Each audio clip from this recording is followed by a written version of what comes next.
Hello everyone, my name is Cameron, and if this is your first time here, I want to welcome you to my YouTube channel and also wish you a very happy 2026. I hope your year has gotten off to a fantastic start.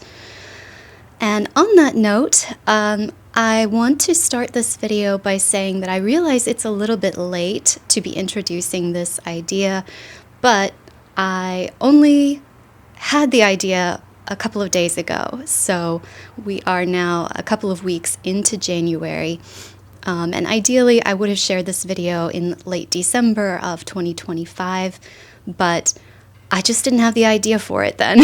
So here we are. What I want to do is share with you a bucket list for you, me, and anybody to try to get through as much of as we can through 2026. So the idea for this came to me when I downloaded a reading challenge from my local bookstore, Politics and Prose. They do an annual reading challenge, and it's just a checklist of prompts for books to read in the course of the year. And I love these challenges. I've never actually completed one, but I love the idea of them. And I've always been a bucket list person who has lots of big goals and ambitions for my life. And in fact, earlier this fall, I was trying to come up with a 50 before 50 list. I'm in my early 40s, so it seemed like a good time to kind of consider what big goals I have that I want to check off by the time I turn 50, which will be in 2033. So I've got a few years, but anyway, yeah, I was looking at this reading challenge and I just thought, wouldn't it be fun if there were like a bucket list challenge that lots of people could participate in, rather than all of us trying to do it on our own, making these New Year's resolutions and trying to commit to them with no sense of community as part of the process.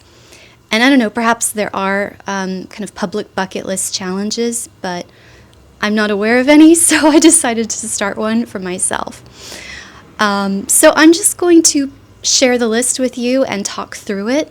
And then I also have a printable version of it with little check boxes so that you can download that in the description box of the video and print it out and use it for yourself if you want to play along, which I hope you do. The list is, I think, really comprehensive in that it includes, I don't know, I tried to just make it as broad as possible. Like, some of the things on it are stretch goals. Some of them are your kind of standard New Year's resolutions, like things to improve your daily habits. Some are travel ideas, adventure ideas, things to step outside of your comfort zone. And some are like home projects. Some are career projects. Some are things to do just for fun, like things to do on a weekend, or events to go to. So the list is 40 things long, and I think it just covers a lot. It's a really wide-ranging list. And I want to preface this also by saying that there is zero expectation of any one person being able to do the whole list in 1 year. Like, that would be absolutely crazy. You'd have to have, I think, unlimited time and unlimited income in order to do that. And if you have that, please drop your secret in the comments. But anyway, the idea or the goal is for you to pick and choose, I don't know, the maybe 10 things on the list that speak most to you and to your life situation and to things that you want to do, things that are, important to you. And, do what you can out of those things. I hope that makes sense. So it's really just a jumping off place for you to have a great year. That's the goal. That's the intention, is for you and me to both commit to having as interesting, as fun, as educational, as engaged a year as we possibly can. If you want a slow living vlog, probably go elsewhere and ignore this one, because I'm not a slow living person. So I'm just going to pull up the list and talk you through it. I'll try to make this reasonably quick because it is a lot, and I don't want to editorialize too much. Anyways, here we go. Number 1, bake croissants from scratch. This is definitely a stretch goal for any baker. If you like to bake and have never tried croissants, give them a go this year because they're very challenging, they're time intensive, but they're also very satisfying. I have baked croissants before, actually many times, as part of school and career because I have a background as a baker and pastry chef, but I haven't done it in a while, and I think it would be a really fun kitchen project for like a rainy weekend to bake croissants from scratch. Number 2 is kind of in a similar vein, win a cook-off or bake-off. My office likes to do these, and we had like a Christmas cookie bake-off in December. There's talk of an upcoming chili cook-off, so I have lots of cooking and baking competitions at my office, and so I'm going to try and win one this year. And if you like to cook or bake, then I challenge you to do the same. Number 3 is to read a classic work of literature, and this is obviously super broad and open to interpretation. I know not everybody agrees on what classic really means, so it's totally up to you. If there is a book you've had on your shelf that you have been meaning to read for ages because you feel like you should read it, or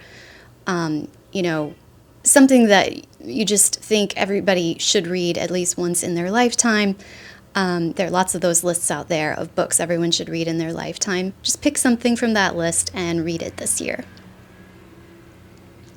Number 4 is to cruise the islands, and this is any group of islands that you're interested in. So maybe the Greek islands, maybe the Caribbean, maybe Polynesian, just a cruise among some islands.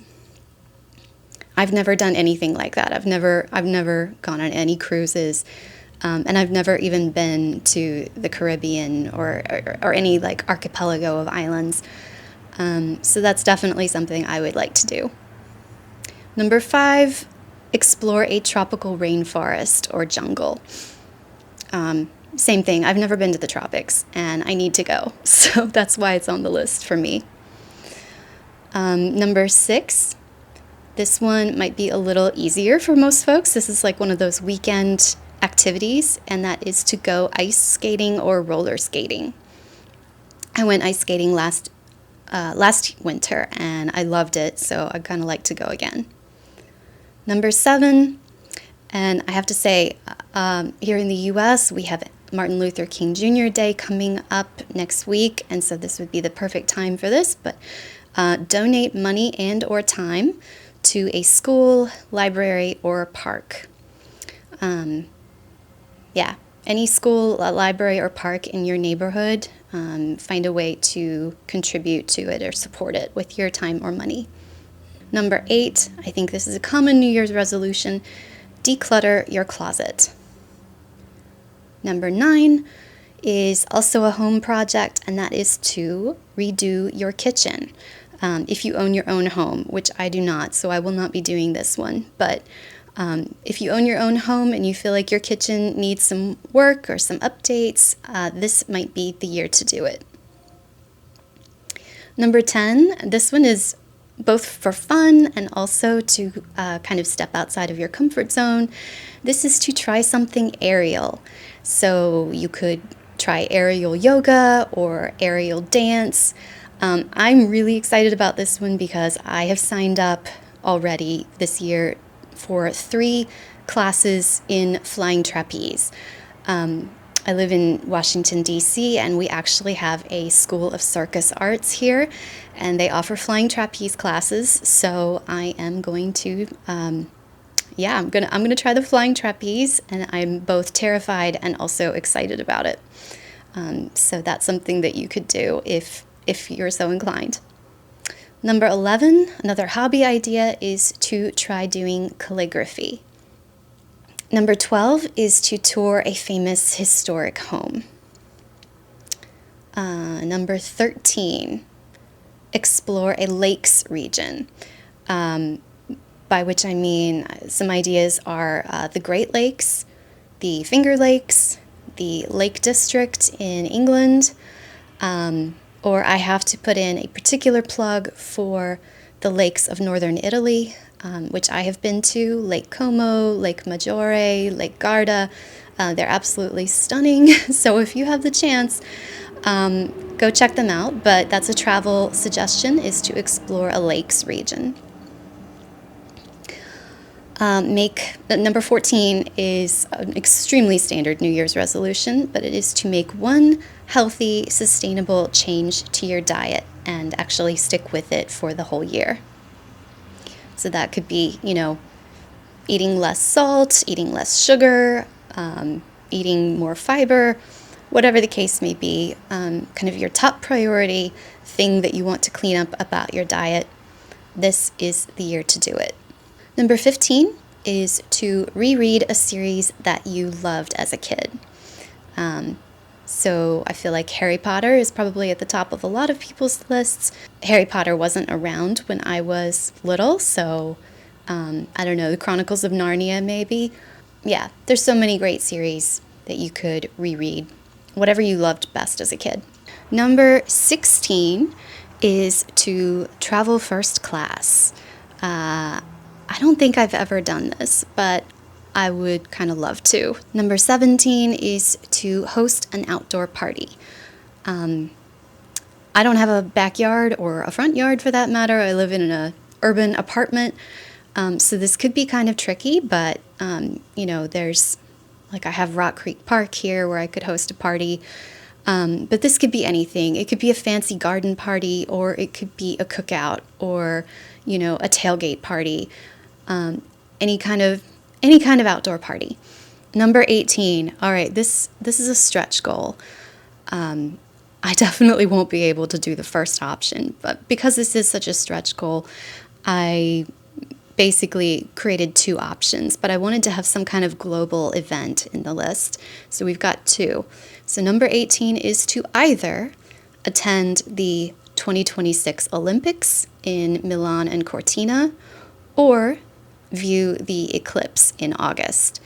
The Olympics are just coming up next month. So if you're in a position to jump on a plane and go attend the Olympics, good for you. I'm very envious, and I would love to watch your vlog about it.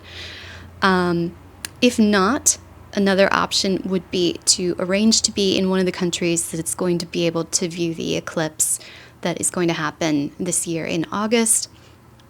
And I don't know all the countries off the top of my head, but I know Iceland, Spain, and Portugal are going to be able to see the eclipse.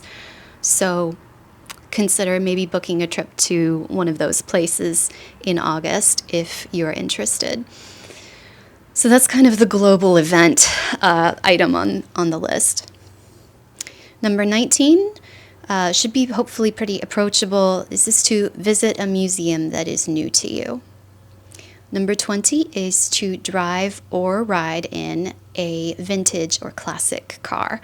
I love classic cars, so does my husband. I don't think we've ever driven or ridden in one, though, so I don't even know how we would go about doing that, but probably you can rent them somewhere. I don't know, we have to look into it, but yeah, drive or ride in a vintage or classic car. Number 21, kind of continuing with the old-fashioned vibes, is to visit a historic tavern or pub. Number 22, buy a house or a condo. I know buying a house is absolutely a bucket list item for a lot of people, me included. I'm not going to be in a financial position to do so this year, particularly where I live. DC has an insanely expensive real estate market, but if you are in a position, if you've been thinking about buying a house or a condo, this might be the nudge you need in order to do it this year. Number 23 is to go whale watching. I have done this before, but it was several years ago, and it was absolutely amazing. We saw multiple blue whales, so it's something that I would love to do again, and I just highly recommend it. If you've never gone whale watching, definitely look into it. It's a really fun way to, safely encounter the hugest animals that have ever lived. Yeah, quite magical experience. Number 24 is to visit the site of an ancient city. Whatever you've got close to you, or if you need to travel. Honestly, it occurred to me like so many items on this list could be knocked out by one trip to Italy. Because I've got the Lake District. Later on, I've got something about mountains. And then, ancient city, you have so many of them, like right there. I would personally love to check out an ancient city in Latin America, but also, anywhere in Greece, Carthage, Egypt, Petra, so many great sites of ancient cities to check out. Number 25, this is just for fun, but it is to eat or drink something at the restaurant that invented that thing. We did this a few times, honestly. Last year on a trip to New Orleans, we went to a handful of bars and had like the drink that bar invented, like a Sazerac at the Sazerac bar and a Vieux Carré at the Hotel Monteleone's Carousel bar. So it's just fun to have a thing that at the place that invented that thing. Another one was we had a muffaletta at Central Grocery, again, a New Orleans icon. So, yeah, it's a just for fun thing. But if I were going to Chicago, I would look up, where invented Chicago deep dish pizza and try to eat there.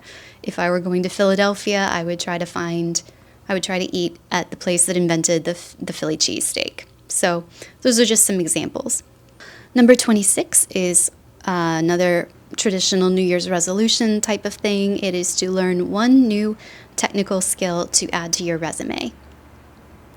Number 27 is, again, something you could do for MLK Day coming up, and that is to volunteer for a local nonprofit.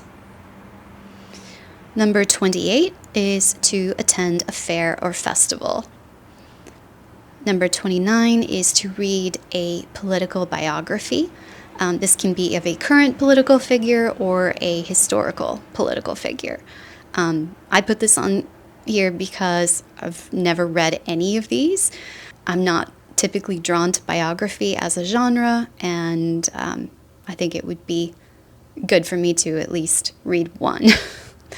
I have read biographies, just never a political biography of like a world leader or somebody like that. Number 30 is to make a career change. This is kind of along the same lines of buying a house. It's like just if you are in a position where you want to do this and you feel like this is the year, then this item on the list is your nudge to go for it. Number 31 may not be applicable to everyone, but here in the U.S., I feel like this is a really important one, and that is to vote in the November election. Or just vote generally. If you are outside the U.S. and your country's elections are at a different time of year, just vote. I won't say any more about that, but it is incredibly important. Number 32 is to spend an entire week without internet access. I dream of running away for a week to a cabin somewhere in the mountains and just completely disconnecting and unplugging and just like reading books the whole week, and reading books and hiking. That would be perfect. Number 33, along the same lines, is to visit a mountain range. This ties back into that trip to Italy. If you're going to the Olympics, for example, you're already going to be in the Alps. Visit a mountain range. It could be a really impressive one, like the Himalayas, or it could be the one I have in my backyard, which is the Appalachians. just any mountain range that you want to explore and that you have access to. Number 34 is a fun little home project, and that is to create a cozy nook in your home, whether for reading or just a place to escape, kind of a personal private retreat space. Number 35 is to start a meditation practice. So that's something you could do in your cozy nook, is to meditate on a daily basis. Number 36 is to hike a famous scenic trail. Number 37 is to win a prize in a contest or raffle. Obviously, this completely depends on luck, but you can't win if you don't play. So this is just your encouragement to enter contests and raffles throughout the year as you have the opportunity. Number 38 is to be interviewed. Number 39, this is a real stretch goal, and that is to get a standing ovation. So if you are a performer in any regard, just try and hit it out of the park at some point this year and get a standing ovation. And then number 40 is to visit a conservation-focused zoo or aquarium. I know not all zoos are particularly ethical, so I definitely encourage you to make sure that the focus of whatever zoo or aquarium you visit is on conservation. But yeah, that is the list. My printable that is down in the description also has a few spaces for you to add your own personal goals. Obviously, none of these goals really address areas of life that are also super important, like your relationships, maybe your spirituality, your health. I mean, I have the one about improving your diet, but if you have particular health or fitness goals you want to reach, you can put those on there. But yeah, those areas of life are just so personal that I didn't feel like it was my place to make recommendations, or that it just didn't make sense. Like, for example, I don't have kids, so I don't have parenting goals. But if you're a parent, you might well have parenting goals. So add anything to those blanks that is especially applicable to you. But that is the list for 2026. There's a lot of space for you to interpret and make these goals your own. And like I said, the intention is not for you to try and reach every goal. It is just to pick out the ones that feel most fun or inspiring to you and go for those. And the second thing that I would request is that if you decide to play along, I would ask that you document your experiences. I'm certainly going to do that here on this channel. I'm going to vlog everything throughout the year, and I would love it if you decided to do the same, or if you shared the bucket list items that you're doing on a blog or other social media. Or, if it makes more sense to you to keep things private, then obviously just document your experiences in a journal or a scrapbook or however you like to record your life. But I would love to see if you decide to take me up on this challenge and play along. I would love to see what you get up to this year. The point of this is just to provide some focus to help us, you and me both, have a fantastic year, have a lot of adventures, try some new things, do some traveling, and generally, improve a few areas in our lives, and just generally have the best year we can. That's all I've got for you today. I will check in probably in about a week with my flying trapeze vlog because I definitely want to share that with you. But for now, I am going to close, and thank you so very much for watching, and please drop me a note in the comment if you want to play along and do this bucket list challenge with me for 2026. With that, I'll say that I wish you a fantastic year, and I hope to see more of you soon. And if you liked this video, please don't forget to like and subscribe. Thanks, everyone. Bye.